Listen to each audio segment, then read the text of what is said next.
ഉപ്പാന്റെ ഉമ്മാന്റെ മുമ്പിൽ നിന്ന് എങ്ങനെ ശബ്ദം ഉയർത്തുക? മാതാപിതാക്കൾ എങ്ങനെ വേദനിപ്പിക്കുക? ചില ആൾക്കാർ പറയും ഭാര്യനോട്, നീ ഒന്നും പഠിക്കാൻ വേണ്ട, എന്നോടൊന്നും പറയൂല.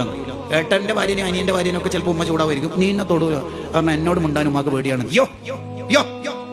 നിന്നോട് ഉമ്മാക്ക് എന്തേലും പറയാനോ ചോദിക്കാനോ പേടിയുണ്ട് എന്നത് നീ വിജയമായിട്ട് എടുക്കുന്നുണ്ടെങ്കിൽ നീ മനസ്സിലായിക്കോ, നീ ദുനിയാവ് തന്നെ തോറ്റു തുടങ്ങിയിട്ടുണ്ട്.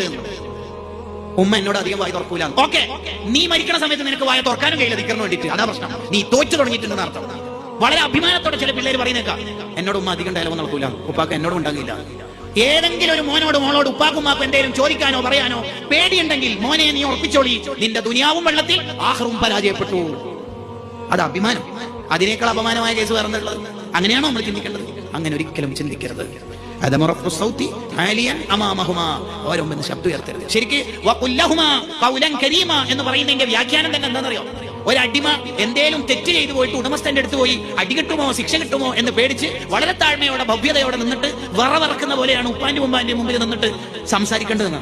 ഉമ്മ, ഞാൻ 11-ാം തീയതി റിട്ടേൺ എടുക്കണമെന്ന് വിചാരിക്കണ്ട്, ഉമ്മ എന്താ പറയുന്നത്? അങ്ങനെയല്ലേ ശരിക്കും ഒരു മുസ്ലിം കമ്മ്യൂണിറ്റിയിലുള്ള ഒരു കുട്ടിയെ എങ്ങനെയെങ്കിലും ഉപ്പാനിമാനി വേദനിപ്പിക്കോ? ഇതൊക്കെ പഠിച്ചൊരു മോന് ഒരു മോള് എങ്ങനെയെങ്കിലും വേദനിപ്പിക്കോ? ഉമ്മാന്റെ അറിവില്ലായ്മ ദുരുപയോഗം ചെയ്തിട്ട് നിന്റെ ഉമ്മാന്റെ ഫോണിലെ ഏതെങ്കിലും ഒരു ആപ്പ് നീ ദുരുപയോഗം ചെയ്യണ്ടെങ്കിൽ മോളെ നീ ജയിച്ചു എന്ന് വിചാരിക്കണ്ട.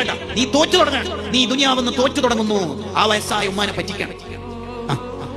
ചെക്കന്റെ പേര് പെണ്ണിന്റെ പേരാക്കി സേവ് ചെയ്തിട്ട് നീ ഉമ്മാനെ പറ്റിച്ചു അല്ലേ?